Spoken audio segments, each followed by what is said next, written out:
আল্লাহ তাআলা আমাদের নবীকে এমনিই পাঠাননি,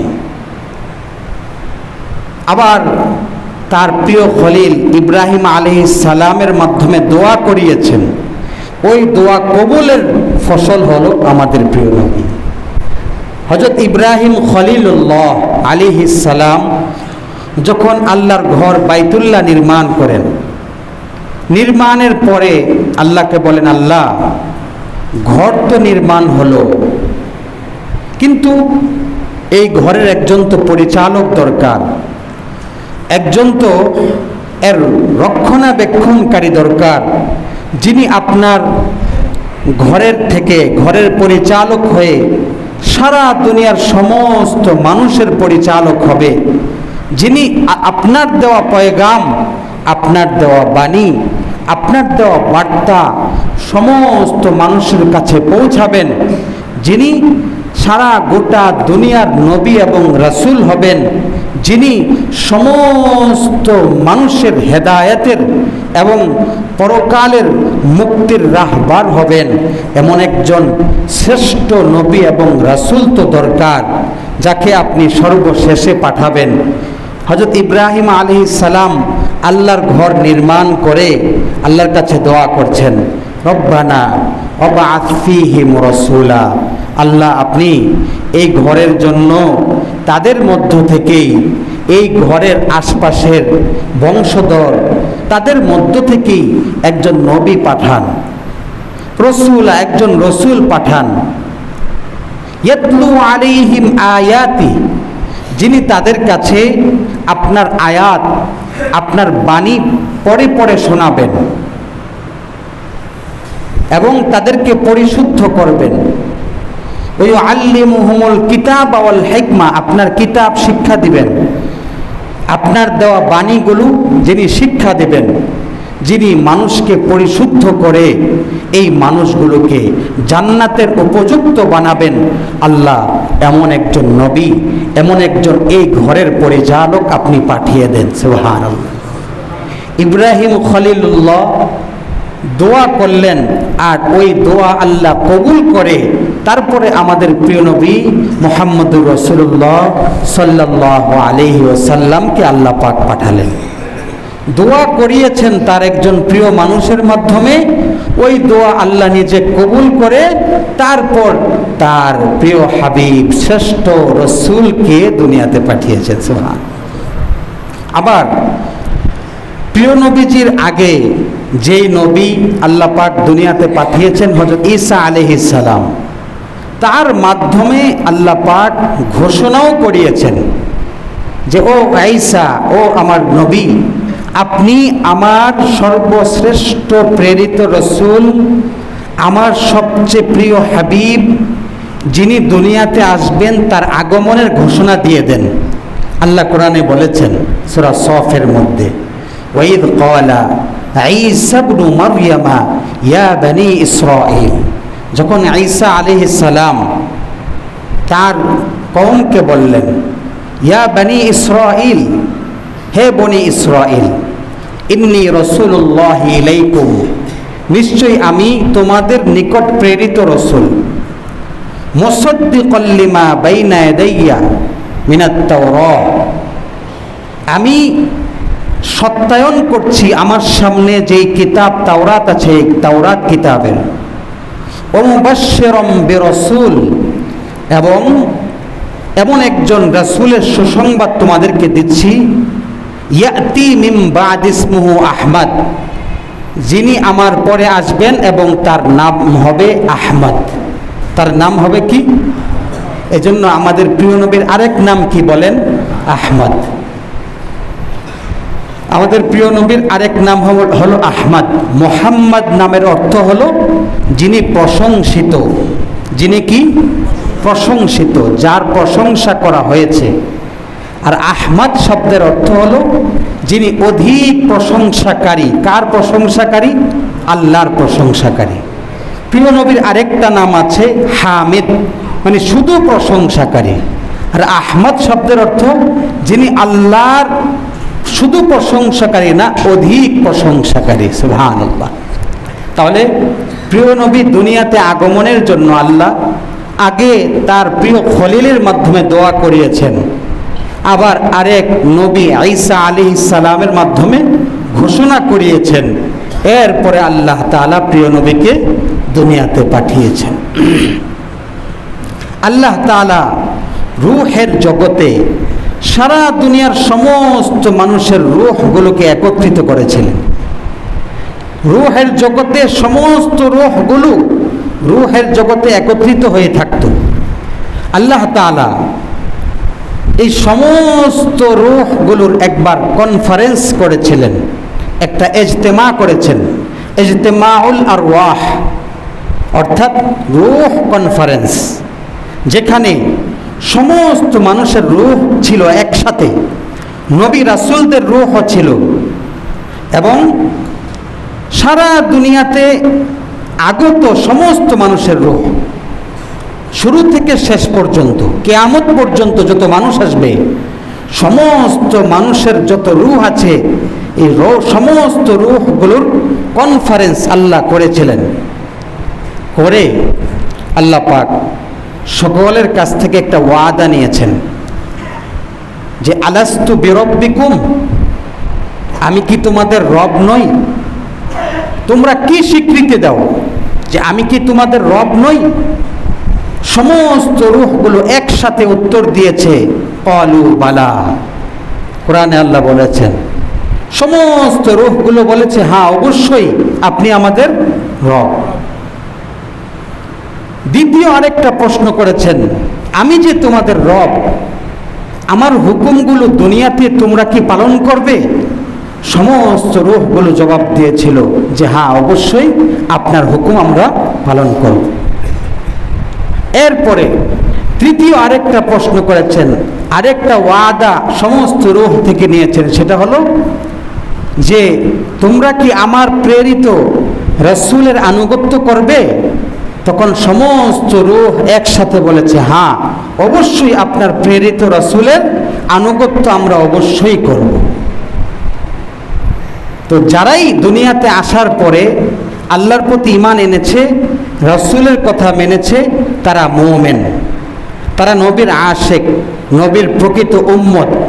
যারা ঈমান আনেনি, নবীর কথা গ্রহণ করেনি, তারা কি নয়? মুমিন নয়, তারা নবীর প্রকৃত উম্মত নয়। যারা দুনিয়াতে এসে আল্লাহর দেওয়া ওয়াদাটা কি করে নাই? রক্ষা করে নাই, কমিটমেন্ট রক্ষা করেনি, তো তারা আর মুমিন রয়নি, তারা নবীর প্রকৃত আশিক, প্রকৃত উম্মত তারা রয়নি, তারা আল্লাহর প্রকৃত বান্দা রয়নি, তারা মুমিন নয়। তো প্রশ্ন হলো, নবী রাসূল তো আল্লাহ পাক অনেক পাঠিয়েছেন, আল্লাহ এখানে যে প্রশ্ন করলেন যে তোমরা কি আমার প্রেরিত রাসূলের হাবিবের আনুগত্য করবে, এই রসুল এবং হাবিব বলতে কাকে বুঝিয়েছেন? কাকে বুঝিয়েছেন? সেই প্রশ্নের উত্তর আমরা যদি সমস্ত নবী রাসূলদের যে কালিমা আছে এই কালিমাগুলো একটু পড়ি তাহলে জবাব পেয়ে যাব। আদম আলাইহিস সালামের কালিমা কি ছিল? লা ইলাহা ইল্লাল্লাহ আদামু সফিউল্লাহ। কথা বুঝতে পেরেছেন? লা ইলাহা ইল্লাল্লাহ ঠিক আছে, বাকিটা ওই নবীর বৈশিষ্ট্য হিসাবে বলা হতো। লা ইলাহা ইল্লাল্লাহ আদামু সফিউল্লাহ। ইব্রাহিম আলাইহিস সালামের সময়ে লা ইলাহা ইল্লাল্লাহ ইব্রাহিমু খলিলুল্লাহ। মূসা আলাইহিস সালামের সময়ে লা ইলাহা ইল্লাল্লাহ মূসা কালিমুল্লাহ। ঈসা আলাইহিস সালামের সময়ে লা ইলাহা ইল্লাল্লাহ ঈসা রূহুল্লাহ, ঠিক না? কিন্তু আমাদের প্রিয় নবীর বেলায় লা ইলাহা ইল্লাল্লাহ মুহাম্মাদুর রাসূলুল্লাহ। আমরা সকলেই যখন কালিমা মুখস্থ করি, কি মুখস্থ করি? লা ইলাহা ইল্লাল্লাহ মুহাম্মাদুর রাসূলুল্লাহ। এই কালিমাই জবাব দিয়ে দিচ্ছে যে আল্লাহ পাক রূহের জগতে কোন রাসূলের আনুগত্য করতে বলেছেন। বলুন তো দেখি কোন রাসূলের?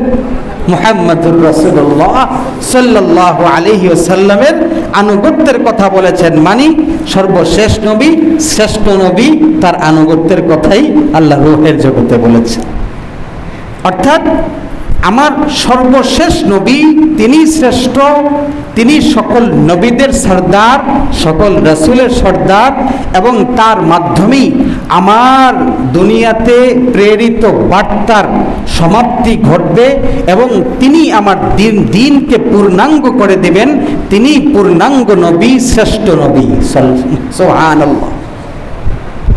তো রূহের জগতে আল্লাহ পাক আমাদের নবীর এতাআত এবং আনুগত্যের যে ওয়াদা নিয়েছেন, সেটা শুধু উম্মত না, নবী রাসূলদের থেকেও সেই ওয়াদাটা নিয়েছেন। সুবহানাল্লাহ।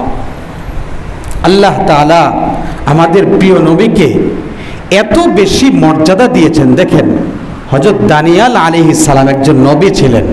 হযরত দানিয়াল আলাইহিস সালাম আল্লাহর একজন প্রেরিত নবী। উনি আল্লাহর কাছে দোয়া করেছে, আল্লাহ, সর্বশেষ নবী এবং শ্রেষ্ঠ নবীকে দেখতে চাই, তার একটু সাক্ষাৎ পেতে চাই, তার কথা শুনতে চাই।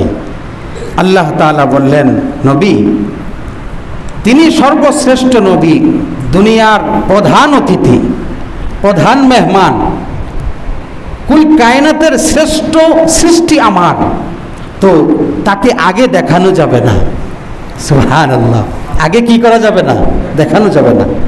প্রধান অতিথিকে যদি আগে দেখিয়ে দেওয়া হয়, তাহলে প্রধান অতিথির আকর্ষণ থাকে না। যদি আগে ভাগেই প্রধান অতিথিকে দেখিয়ে দেওয়া হয়, তার সমস্ত গুণ কীর্তন সব কিছু বর্ণনা করে দেওয়া হয়, তাহলে তো মানুষ আর প্রধান অতিথিকে কি করতে আসবে না? দেখতে আসবে না। না, প্রধান অতিথিকে দেখানো যাবে না, তার সাথে সাক্ষাৎ ঘটানো যাবে না। দানিয়াল আলাইহিস সালাম আল্লাহর কাছে এই দোয়া করে ব্যর্থ হলেন। হযরত মূসা আলাইহিস সালাম, তারও একই অবস্থা। তাকে আল্লাহ পাক তাওরাত কিতাব দান করলেন। মূসা আলাইহিস সালাম, যাকে কালিমুল্লাহ বলা হয়, যিনি আল্লাহর সাথে সরাসরি কি করতেন? কথা বলতেন, সরাসরি কথা বলতেন। একবার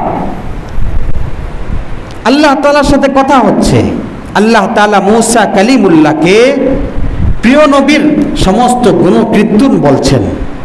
আমাদের প্রিয় নবী, আল্লাহর প্রিয় হাবিবের শ্রেষ্ঠত্ব এবং বৈশিষ্ট্যের কথা বলতেছিলেন। কাকে? মূসা কালিমুল্লাহকে। আমার প্রিয় নবী, আমার শ্রেষ্ঠ রাসূল, প্রিয় হাবিব কেমন হবে? সর্বশেষ নবী কেমন হবে? তার জীবন আদর্শ কেমন হবে? তাকে তার কওমের লোকেরা তার সাথে কেমন আচরণ করবে? সব বলতেছিলেন। এক পর্যায়ে আল্লাহ পাক মূসা আলাইহিস সালামকে তাওরাত কিতাব দিলেন। তাওরাত কিতাব উনি পেয়ে খুব আনন্দিত, এবং তিনি ভাবতেছিলেন, আমাকে আল্লাহ আলাদা কিতাব দিয়েছেন, তার মানে আমি মূসাকে আল্লাহ বিশেষ মর্যাদা দিয়েছেন, এবং আমি একজন আলাদা কিতাবের নবী। একটা ভিতরে একটা ভাব, একটা কাজ করতেছিল। তো আল্লাহ পাক এক পর্যায়ে মূসাকে বললেন, মূসা, শুনো, আমার প্রিয় নবী, তার বৈশিষ্ট্য কেমন হবে, শেষ নবীর বৈশিষ্ট্য কেমন হবে জানো? এমন এমন এমন এই বৈশিষ্ট্য যখন বলতেছিলেন, মূসা আলাইহিস সালাম বললেন, আল্লাহ, তাহলে তো আপনার প্রিয় হাবিব শ্রেষ্ঠ রাসূল, শেষ নবীর মর্যাদা কতই না বেশি, কতই না বেশি, তার কাছে আমি মূসার মর্যাদা তো কিছুই না। সুবহানাল্লাহ। মূসা আলাইহিস সালাম তখন আল্লাহকে বললেন, আল্লাহ, একটু শেষ নবী, আপনার শ্রেষ্ঠ রাসূল, তার একটু দেখা দেখিয়ে দেন, তার একটু সাক্ষাৎ ঘটিয়ে দেন, তার একটু কথা যেন শুনতে পাই। আল্লাহ বলেন, সম্ভব না। শ্রেষ্ঠ নবীর আগমন যখন হবে তখনই মানুষ তাকে দেখবে, তার সাক্ষাৎ হবে তার সাথে। আগে দেখানো সম্ভব, আগে দেখালে তার মর্যাদা নষ্ট হয়ে যাবে, এটা নিয়ম নয়। তখন মূসা আলাইহিস সালাম বললেন, আল্লাহ, ঠিক আছে, তাহলে যখন শেষ নবীর সাক্ষাৎ দেওয়া যাবে না, তার কথাও শোনা যাবে না, তাহলে তার যে উম্মত আছে, শেষ নবীর যে উম্মত, সেই উম্মতের একটু কথা শুনিয়ে দেন। আল্লাহ তাআলা তখন শেষ নবীর উম্মত, অর্থাৎ এই উম্মতে মুহাম্মদের দুই একটা বাক্য শোনালেন। সেটা হলো যে উম্মতে মুহাম্মদি নবী ডাকার পরে যেই শব্দ দ্বারা ডাকের সাড়া দিবে, লাব্বাইক, ও সাদাইক, নবী আপনার ডাকে সাড়া দিলাম, আপনার ডাকে আমি জবাব দিলাম। সাহাবায়ে কেরাম এভাবেই উত্তর দিতেন। নবীজি ডাকলে তখন সাহাবায়ে কেরাম জবাব দিতেন, লাব্বাইকা ওয়া সাদাইকা ইয়া রাসূলুল্লাহ, রাসূল আমি হাজির আছি, উপস্থিত আছি। তো এই শব্দটা যখন শোনালেন, মুসা আলাইহিস সালাম বললেন, বাহ, কত চমৎকার শব্দ, ডাকে সাড়াদানকারী একজন শ্রেষ্ঠ ব্যক্তির ডাকে সাড়াদানকারীর শব্দ কতই না চমৎকার। লাব্বাইক ওয়া সাদাইক, এই শব্দ তো কোনোদিন শুনিনি। তো উম্মতের শব্দই যদি এত চমৎকার হয়, তাহলে নবীর শব্দ, তার বাণী, তার কথাই না কত সুন্দর হবে। সুবহানাল্লাহ। মুহতারাম হাজিরিন, আমাদের প্রিয় নবীকে আল্লাহ পাক কত মর্যাদা দিয়েছেন, এক এক করে শেষ করা যাবে না। কিয়ামতের দিন সমস্ত উম্মত পেরেশান হয়ে যাবে, আল্লাহ বিচার কার্য পরিচালনা করবেন না। কিয়ামতের দিনের ভয়াবহ পরিস্থিতির মধ্যে সমস্ত মানুষ অস্থির আর বেচাইন হয়ে যাবে। সূর্য মাথার কাছে চলে আসবে, এক অস্থির অবস্থা, গরম, প্রচন্ড গরম। সমস্ত উম্মত তারা সকলেই অস্থির হয়ে এক এক নবীর কাছে যাবে। ইব্রাহিম আলাইহিস সালামের কাছে যাবে, মুসা আলাইহিস সালামের কাছে যাবে, ঈসা আলাইহিস সালামের কাছে যাবে, আদম আলাইহিস সালামের কাছে যাবে, যে একটু আল্লাহকে বলেন না যেন বিচার কার্য পরিচালনা করেন। বিচার কার্য পরিচালনার পরে যেটা ফয়সালা হবে সেটাই, কিন্তু বিচার কাজটা যেন শুরু করেন। সকলেই নবীদের কাছে গিয়ে আবদার করতে থাকবে, আবেদন করতে থাকবে, কিন্তু সমস্ত নবী তারা অস্বীকার করবে যে না, আমার ভয় হচ্ছে, আমিও আল্লাহর কাছে এই মুহূর্তে যাওয়ার সাহস নাই। আদম আলাইহিস সালাম বলবে যে আমি তো ভুল করে আল্লাহর যেই ফল খেতে নিষেধ করেছিলেন সেটা খেয়ে ফেলেছিলাম, ভুল হয়ে গেছিল, যাওয়া সম্ভব নয়, সাহস হচ্ছে না আমার। মুসা আলাইহিস সালাম একই কথা বলবেন, ইব্রাহিম আলাইহিস সালাম একই কথা বলবেন, সমস্ত নবী রাসূলরা একই কথা বলবেন। সর্বশেষ এক নবী তিনি বলে দিবেন যে সর্বশেষ নবীর কাছে যাও, তিনি শ্রেষ্ঠ রসুল, শ্রেষ্ঠ নবী, তার কথা আল্লাহ শুনবেন, যাও তার কাছে যাও। তো প্রিয় নবী মুহাম্মদুর রাসূলুল্লাহ সাল্লাল্লাহু আলাইহি ওয়াসাল্লামের কাছে যাওয়ার পরে আল্লাহর কাছে তিনি আবেদন করবেন, আল্লাহ আপনি একটু ফয়সালা করেন, মানুষের আর সহ্য হচ্ছে না। আল্লাহ পাক নবীর কথা গ্রহণ করবেন কি করবেন না? করবেন। এটা একমাত্র কার মর্যাদা? প্রিয় হাবিবের মর্যাদা। আল্লাহ তাআলা কোরআনে বলেন, ওয়ারাফা'না লাকা যিকরাক, নবী ও প্রিয় হাবিব, আমি আপনাকে, আপনার আলোচনা, আপনার মর্যাদা আমি সমুন্নত করেছি। তাফসীরের কিতাবে লেখে কিভাবে নবীর মর্যাদা সমুন্নত করেছেন, কিয়ামত পর্যন্ত যত মানুষ আসবে তাফসীরের কিতাবে, তাফসীর জালালাইন সহ সমস্ত কিতাবে লিখে যে আল্লাহ তাআলা নবীর মর্যাদা কিয়ামত পর্যন্ত কিভাবে রাখবেন। মানুষ নামাজে আত্তাহিয়াতু পড়বে, তাশাহুদ পড়বে, আশহাদু আল্লা ইলাহা ইল্লাল্লাহ ওয়া আশহাদু আন্না মুহাম্মাদান আবদুহু ওয়া রাসূলুহু, পড়তেই হবে আল্লাহর নামের সাথে হাবিবের নাম। মুয়াজ্জিন আযান দিতে যাবে, আশহাদু আল্লা ইলাহা ইল্লাল্লাহ বলার পরেই বলতে হবে ওয়া আশহাদু আন্না মুহাম্মাদ।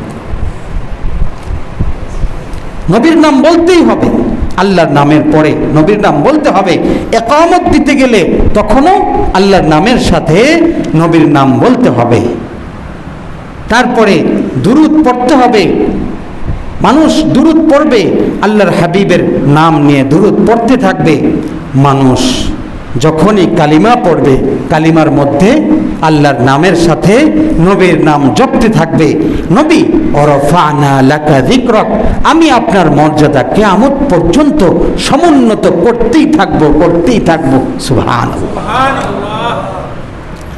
আল্লাহ তাআলা কোরআনে বলেন, ওমা আরসালনাকা ইল্লা রাহমাতাল লিল আলামিন, নবী আমি আপনাকে গোটা জগতের জন্য রহমত স্বরূপ পাঠিয়েছি। সুবহানাল্লাহ।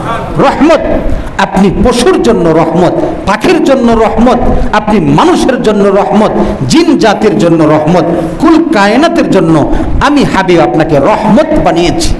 সুবহানাল্লাহ। রহমত, এমনকি মুমিনের জন্য রহমত, কাফেরের জন্য রহমত। মুমিন সে তো ঈমান এনে আল্লাহর হাবিবের আনুগত্য করে সে একজন প্রিয় মানুষ হয়ে জান্নাতে চলে যাবে নবীর রহমত পেয়ে, রহমতের ভাগীদার হয়ে। আর কাফের সেও নবীর রহমত লাভ করে কিভাবে? দেখেন, কাফের সে নবীর রহমত লাভ করে এভাবে যে দুনিয়াতে থেকে অন্যান্য উম্মত যখন অন্যায় করত, এক পর্যায়ে সেই উম্মতকে আল্লাহ ধ্বংস করে দিতেন। কিন্তু দুনিয়াতে কাফেররা নবীকে মানে না, আল্লাহকে মানে না, তারপরেও আল্লাহ পাক তৎক্ষণাৎ তাদেরকে কি করেন না? ধ্বংস করে দেন। এটা কাফেরদের জন্য কি রহমত, এটা কাফেরদের জন্য রহমত। প্রিয় নবী মুহাম্মদুর রাসূলুল্লাহ সাল্লাল্লাহু আলাইহি ওয়াসাল্লাম কুল কায়নাতের জন্য রহমত। আমার ভাইয়েরা, আল্লাহ তাআলা প্রিয় হাবিবকে বিশেষভাবে সূরা কাউসার দিয়েছেন, ইন্না আ'তাইনাকাল কাউসার। আমার প্রিয় নবীর যখন ছেলে সন্তানগুলো ইন্তেকাল করছিল, সর্বশেষ আবুল কাসেম নবীর ছেলে, তিনিও যখন ইন্তেকাল করলেন, মক্কার মুশরিক প্রিয় নবীর দুশমন যারা দুর্ভাগা, ওয়ালিদ ইবনে মুগীরা, এই সমস্ত আরো কাফের, ওয়ালিদ ইবনে মুগীরা সহ অন্য আরো কয়েকজন নবীজিকে বলতে লাগলো যে সে তো নির্বংশ হবে, নাউজুবিল্লাহ, তার তো বংশ থাকবে না, এরকম কথা বলতে লাগলো। নবীর মনটা খারাপ হয়ে গেল যে গালিগালাজ করতেছে, এক পর্যায়ে আমাকে নির্বংশ বলল। স্বাভাবিক, মানুষের অন্তর এমন, মানুষকে কিছু বলতে লাগলে, মানুষকে যখন বিভিন্ন কথা বলে কটাক্ষ করা হয় তো মানুষের মন খারাপ হয়। প্রিয় নবীর মনটা অত্যন্ত খারাপ। আল্লাহ পাক আয়াত নাজিল করলেন, নবী আমি আপনাকে মর্যাদা দিয়েছি বিশেষভাবে, ওরা কি বলে না বলে সেটা ভ্রুক্ষেপ করার কোনো দরকার নাই, আমি আল্লাহ আপনাকে মর্যাদা দিব। ইন্না আ'তাইনাকাল কাউসার, বিশেষভাবে কাউসার নামক একটা নহর আমি আল্লাহ আপনাকে দিয়ে দিলাম। সুবহানাল্লাহ। নবীর মনটাকে আল্লাহ পাক খুশি করে দিলেন, সান্ত্বনা দিলেন। ফাসাল্লি লিরাব্বিকা ওয়ানহার, সুতরাং আপনি নামাজ পড়ুন, আল্লাহর কাছে সাহায্য চান, কোরবানি করুন। ইন্না শানিআকা হুয়াল আবতার, আল্লাহ জানিয়ে দিলেন নবী ওরা আপনাকে গালি দেয়, নির্বংশ বলে, আমি হাবিব শুনে রাখেন আপনার বংশ তো কিয়ামত পর্যন্ত থাকবে। ওয়ালিদ ইবনে মুগীরা, আবু জাহেল, আবু লাহাবের বংশ থাকবে না, ওরাই নির্বংশ হবে, কিন্তু হাবিব আপনার বংশ কিয়ামত পর্যন্ত থাকবে। সুবহানাল্লাহ, আপনি নির্বংশ হবেন। এজন্য আল্লাহ পাক প্রিয় নবীর ছেলে তারা দুনিয়া থেকে বিদায় হয়ে গেলেও আল্লাহ পাক এক নবীর সন্তানদের দ্বারা আল্লাহ পাক বংশকে জারি রাখেন নাই, চালু রেখেছেন। প্রিয় নবীর বংশ এখনো আছে, কিয়ামত পর্যন্ত বংশ চলতে থাকবে। তাহলে সব কিছুর কর্তৃত্ব কার হাতে? আল্লাহর হাতে। মর্যাদা দেওয়ার মালিক কে? আল্লাহ। আল্লাহ পাক মর্যাদা দেওয়ার মালিক। তো আল্লাহ পাক নবীকে কাউসার দিয়ে মর্যাদা দিয়েছেন, কাউসার দিয়ে মর্যাদা দিয়েছেন। বাইতুল মাকদিসে নবী যখন মেরাজে ভ্রমণ করবেন, মেরাজে ভ্রমণের সময় বাইতুল মাকদিসে নবীজি সেখানে প্রথমে নামলেন, তাই তো? সেখানে নামার পরে আল্লাহ পাক নবীজিকে কিভাবে মর্যাদা দিলেন? সমস্ত নবী রাসূলদেরকে রূহের মানে আল্লাহ রূহানি ভাবে তাদেরকে বাইতুল মাকদিসে একত্রিত করলেন। সকলে দাঁড়ালো, সমস্ত নবী রাসূলদের ইমামতি কে করবে? কেউ সাহস করছে না। কেউ মনে করছে আদম সবার বড়, উনি করবেন। কেউ মনে করছে ইব্রাহিম খলিলুল্লাহ, তিনি করবেন। জিবরাইল আলাইহিস সালাম বলে না, কেউ সাহস করছে না। আল্লাহ পাক প্রিয় নবী মুহাম্মদুর রাসূলুল্লাহ সাল্লাল্লাহু আলাইহি ওয়াসাল্লামকে ধরে সামনে বাড়িয়ে দিয়ে বললেন যে একমাত্র সমস্ত নবী রাসূলদের আজকে ইমামতি করার একমাত্র হকদার সর্বশেষ নবী। সুবহানাল্লাহ। সমস্ত নবী রাসূলদেরকে একত্রিত করে সকলের ইমাম বানিয়ে আল্লাহ তাকে মর্যাদায়, বিশেষ মর্যাদায় ভূষিত করলেন। সুবহানাল্লাহ। বিশেষ মর্যাদা আল্লাহ দিলেন। এই জন্যই ঈসা আলাইহিস সালামও আল্লাহর কাছে আবেদন করেছেন, আল্লাহ শেষ নবীর উম্মত হতে চায়, সুযোগ করে দেন। দোয়া করলেন, ঈসা আলাইহিস সালামকে আল্লাহ একটা সুযোগ দিলেন। যে কোনোভাবেই দুশমনরা চক্রান্ত করে ঈসা আলাইহিস সালামকে মেরে ফেলার চক্রান্ত করল, দুনিয়া থেকে বিদায় করে দেবে। ঈসা আলাইহিস সালামকে আল্লাহ পাক কুদরতিভাবে তাকে আসমানে উঠিয়ে নিলেন। সুবহানাল্লাহ, আসমানে উঠিয়ে নিলেন এবং ঈসা আলাইহিস সালামকে কথা দিলেন, যাও তুমি শেষ নবীর উম্মত হবে, তুমি শেষ জামানায় আসবে এবং তোমার হাতেই এই উম্মতের সবচেয়ে বড় গোমরাহকারী দাজ্জালের ধ্বংস তোমার হাতের দ্বারাই হবে। এজন্য ঈসা আলাইহিস সালাম শেষ নবীর উম্মত হবেন। কি হবেন? শেষ নবীর উম্মত হবেন এবং তিনি দাজ্জালকে কি করবেন? হত্যা করবেন। তো ঈসা আলাইহিস সালামও আল্লাহর কাছে আবেদন করেছে কার উম্মত হওয়ার? শেষ নবীর উম্মত হওয়ার। তো আমাদের সৌভাগ্য বেশি না কম বলেন? বেশি। শেষ নবীর উম্মত হওয়ার দ্বারা আল্লাহ পাক আমাদের ভাগ্যকে সুপ্রসন্ন করেছেন। আল্লাহ পাক আমাদেরকেও মর্যাদায় ভূষিত করেছেন।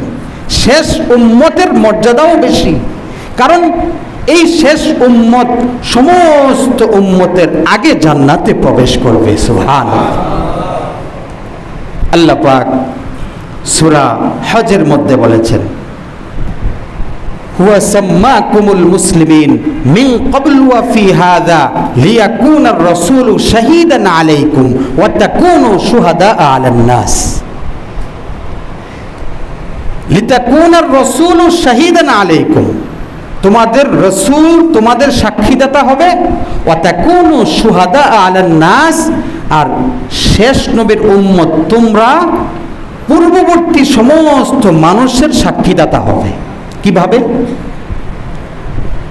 পূর্ববর্তী উম্মত যখন হাসরের ময়দানে বিচারের কাঠগড়ায় দাঁড়িয়ে তারা যখন ধরা খেয়ে যাবে আল্লাহর কাছে, তখন তারা বলবে কি, আল্লাহ আমাদের কাছে আমাদের নবী রাসূলরা আপনার পয়গাম ঠিক মতো সঠিকভাবে পরিপূর্ণ আপনার বাণী আমার কাছে পৌঁছায়নি। বলেন নাউজুবিল্লাহ। অস্বীকার করে ফেলবে। প্রত্যেক নবী রাসূল তার উম্মতের কাছে কি আল্লাহর বার্তা পৌঁছায়নি? পৌঁছেছে। তারা বলে ফেলবে যে আমাদের নবী রাসূলরা আমাদের কাছে আপনার বার্তা পৌঁছায়নি। তখন শেষ নবীর উম্মত এই উম্মতে মুহাম্মদী আল্লাহকে বলবে, আল্লাহ তারা মিথ্যা বলছে, আমরা শেষ নবীর উম্মত সাক্ষ্য দিচ্ছি যে প্রত্যেক নবী তার উম্মতের কাছে, অর্থাৎ যারা অস্বীকার করছে তাদের সকলের কাছে আপনার পয়গাম পৌঁছিয়েছে। সুবহানাল্লাহ।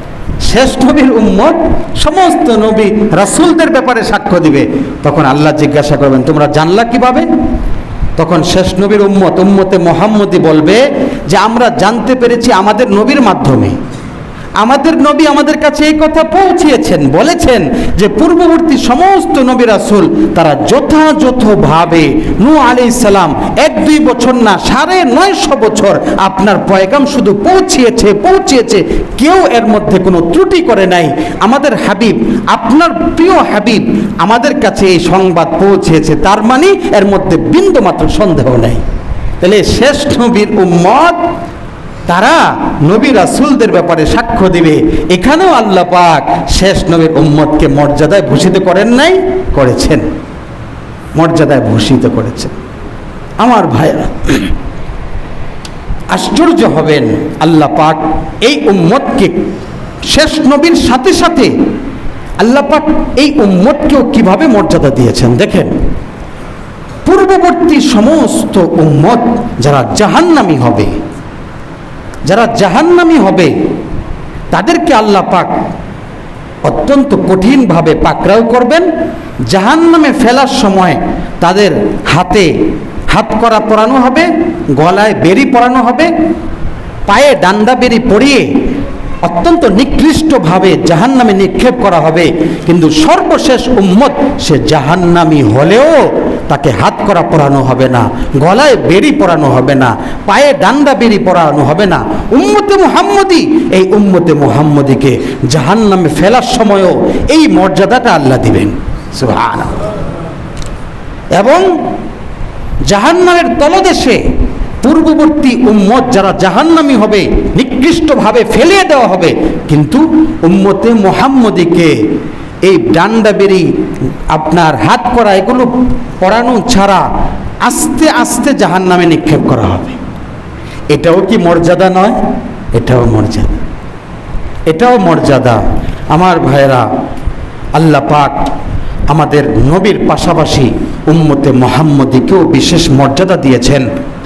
আমার নবী কিয়ামতের দিন একটা শব্দ বলবেন, শুধু উম্মতি উম্মতি। কিন্তু প্রিয় হাবিব ছাড়া সমস্ত নবী রাসূল, সমস্ত মানুষ শুধু একটা কথা বলবে, নাফসি নাফসি। সমস্ত মানুষের মুখ দিয়ে জপবে নাফসি নাফসি, আমার কি হবে, আমার কি হবে। কিন্তু প্রিয় নবীর মুখ থেকে শুধু একজন মানুষ, তিনি নিজের কথা বলবেন না, বলবেন উম্মতি উম্মতি। প্রিয় নবীর ভালোবাসাও আমাদের প্রতি কত বেশি ছিল, উম্মতি উম্মতি, এই কথাই বলবেন। আল্লাহ বলবেন, নবী আপনাকে দুইটা জিনিস আজকে দিব। একটা হলো আপনি যা চাবেন চাইতে থাকেন, 2 নম্বর আপনি যা চাইবেন আপনাকে দিয়ে দেওয়া হবে, দিয়ে দেওয়া হবে। সুবহানাল্লাহ। নবীজি কাঁদছেন, একদিন খুব কাঁদতেছেন, খুব কান্না করছেন নবীজি।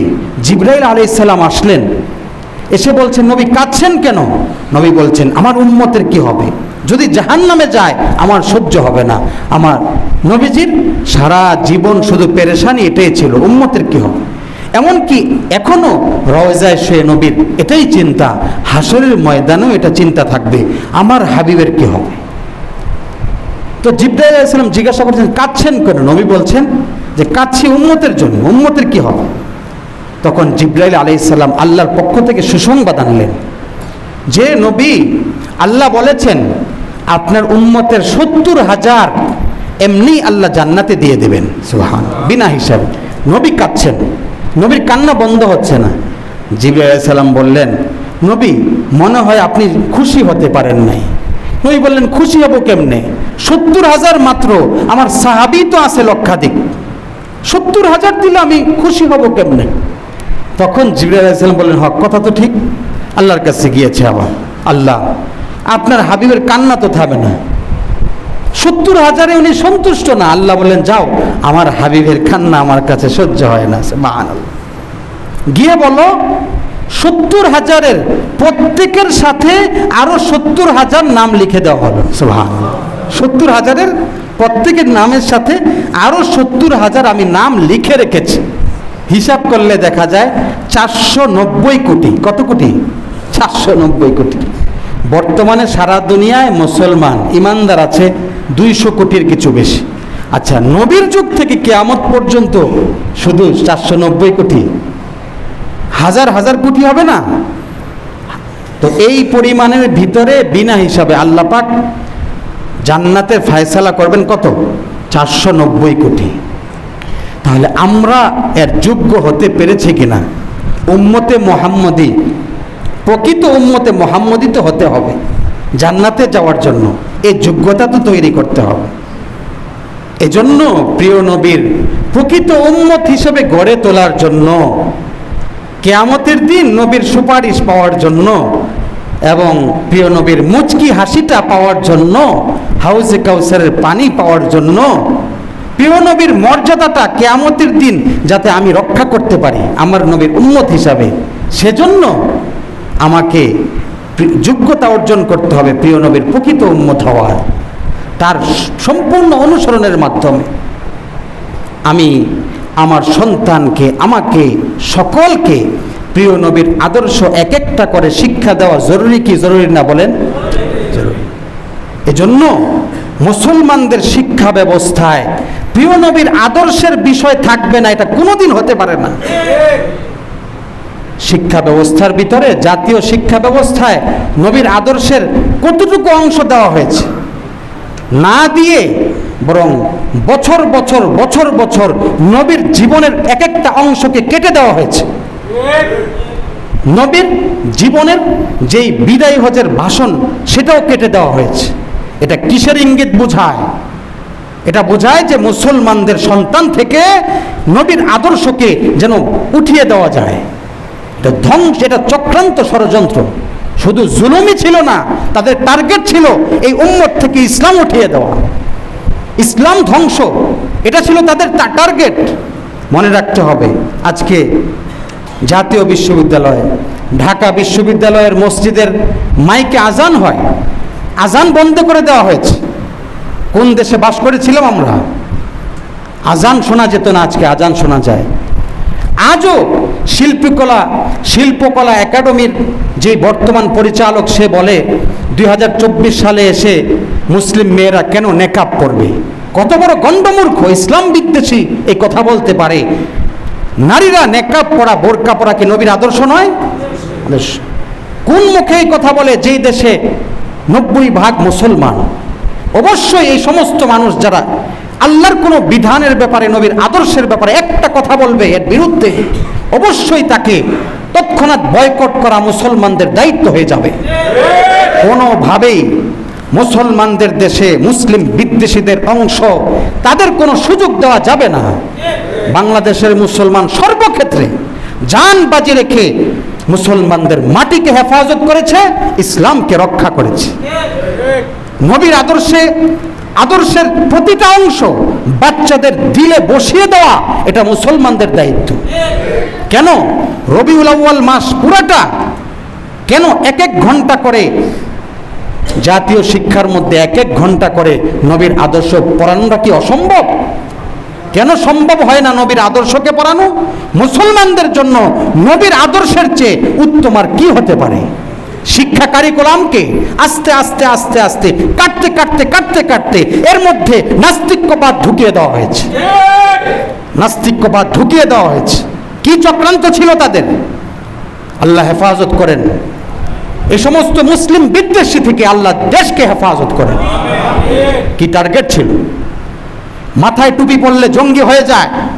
আরে 90% মুসলমান, যদি কোনো জায়গায় 100টা মানুষ থাকে, 90টা মানুষের মাথায় তো টুপি থাকবে, আর তুমি টুপিকে জঙ্গি বলো?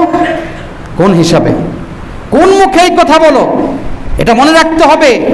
দেশের যে কোনো জায়গা থেকে কোনো মানুষ যদি আল্লাহর নবীর একটা আদর্শের ব্যাপারে, কোরআনের একটা কথার ব্যাপারে, আল্লাহর হাবিবের আদর্শের একটা অংশের ব্যাপারে কথা বলে, মুসলমান ছাড় দিবে না ইনশাআল্লাহ। দেশের মাটির জন্য যেভাবে রক্ত দিতে পারে, যে দেশের ইজ্জত, সার্বভৌমত্ব, স্বাধীনতাকে রক্ষার জন্য যেমনি ভাবে এক একটা শিশু থেকে শুরু করে, নাবালক বাচ্চা থেকে শুরু করে, এক একজন 10 বছর, 12 বছর, 15 বছর, 20 বছরের যুবক যখন রক্ত দিতে পারে, এই কথা প্রমাণ করে এ জাতি দেশের মাটি রক্ষার জন্য, ইসলাম রক্ষার জন্য, নবীর আদর্শ রক্ষার জন্য শত শত হাজার হাজার জান দিতে পারে। এটা সে বাংলাদেশ, এটা সে বাংলাদেশ। আজকে আমরা মসজিদের মিম্বর থেকে বলতে চাই সরকারকে, প্রতিটা শ্রেণীর মানুষকে বলতে চাই, রবিউল আউয়াল মাসে নবীর আদর্শ, নবীর আলোচনা প্রতিটা স্কুলে হওয়া উচিত।